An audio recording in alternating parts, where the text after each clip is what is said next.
નમસ્તે. આજે આપણી જોડે છે આશીષભાઈ કામદાર અને એમના ફેમિલી મેમ્બર્સ, જે હેડ એન્ડ નેક કેન્સરના વોરિયર છે. લગભગ છેલ્લા 15 વર્ષથી ત્યાં રોગથી ઝઝૂમી રહ્યા છે અને બહુ સારી રીતે ફાઇટ આપી રહ્યા છે. એમના ડિસીઝ વિશે આપણે થોડું જાણીશું. મેં એવું છે સાહેબ, મારા જે આશીષભાઈ છે એમને 2007માં પહેલાં કેન્સર જીત્યું. એટલે ગળામાં મોઢામાં આવેલું હતું એનું ઓપરેશન કરાવવા આવ્યું. ત્યાર પછી 2013માં પાછું પણ એમને કેન્સર આવ્યું અને એનું પણ ઓપરેશન કરાવવું આવ્યું. ત્યાર પછી એને 2019માં પાછું કેન્સર આવીને ઓપરેશન કરીને સેફ પણ આપવામાં આવ્યા. ત્યાર પછી 2022માં પણ પાછું એક ઓપરેશન કરવામાં આવ્યું અને ત્યાર પછી થોડા ટાઈમમાં જ પાછું કેન્સરના લક્ષણો દેખાણા એટલે અમને સાહેબને મળવા આવેલ.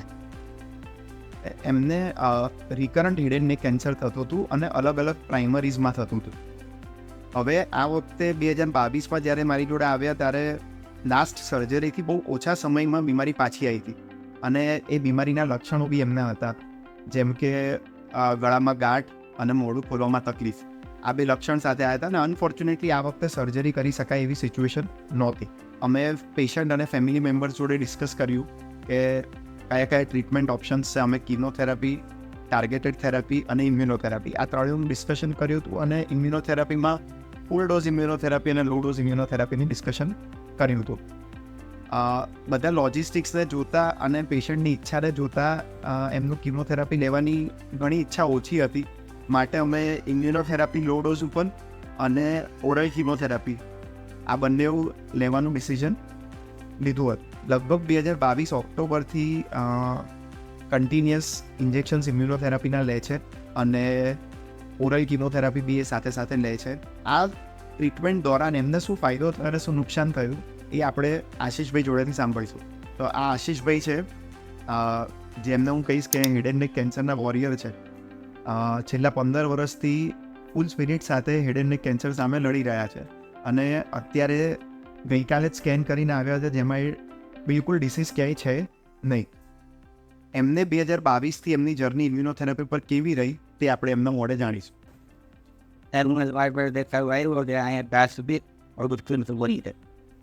તમારી ટ્રીટમેન્ટ ચાલુ કર્યા પછી છે નહીં એમની શકાય છે પૂરેપૂરું ફૂલે છે ગાંઠ નીકળી દઈશ કોઈ તકલીફ હોય છે નહીં. છેલ્લા સમયે કોઈ સાઈડ ઇફેક્ટ બધું વ્યવસ્થિત આવે છે, બધું સારું સાઈડ ટ્રીટમેન્ટ છે. આ દવાઓ વખતે તમને તકલીફમાં ચામડીમાં કંઈ તકલીફ કે એવું કંઈ રહ્યું હતું?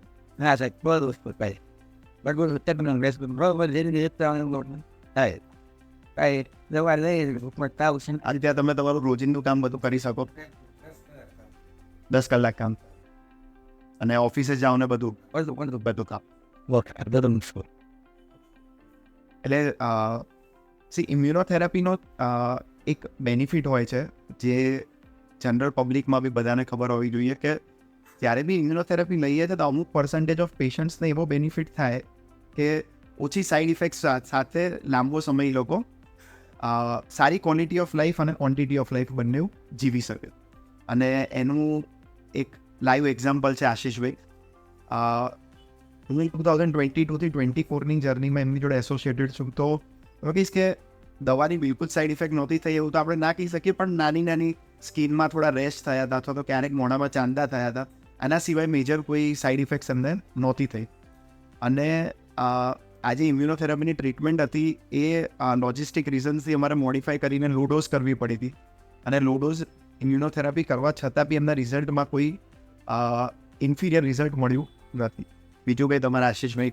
ટ્રીટમેન્ટ બહુ સારી છે, પેશન્ટને બજારેલું છે, તકલીફ પૂરતી નથી.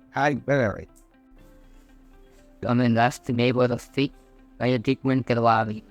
તે દરેક સ્ટાફનું વર્તન બહુ વ્યવસ્થિત સારું ને રિસ્પેક્ટ વાળું છે.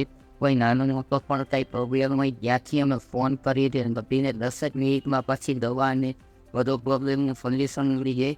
એટલે સાહેબનો રીતે ખૂબ સારું છે. લેવું તે ચેક કરી વ્યવસ્થિત વાત કરીને પછી ડોઝ આપીને પછી જવા દેતા. ત્યાં સુધી એમને હોસ્પિટલમાં કોઈ તકલીફ નથી એની છતાં નાનો મોટો કોઈ પ્રોબ્લેમ છે એને સોલ્યુશન કરે વધીને 10 જ મિનિટ આપવામાં આવે. એનો બહુ સારો એવો હોસ્પિટલનો બહુ સારો.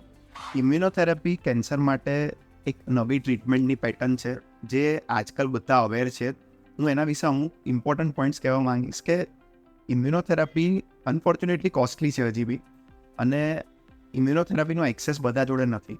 આ એક્સેસ માટે બે ઓપ્શન્સ છે. There are some clinical trials on going કે જે માં આપણને ઇમ્યુનોથેરાપી મળી શકે અને બહુ કોસ્ટ ઇફેક્ટિવ ઇમ્યુનોથેરાપી મળી શકે, અથવા તો તમે રિસર્ચના ભાગરૂપમાં હોવ એટલે તમારો હક હોય કે તમને ઇમ્યુનોથેરાપી ફ્રીમાં મળે.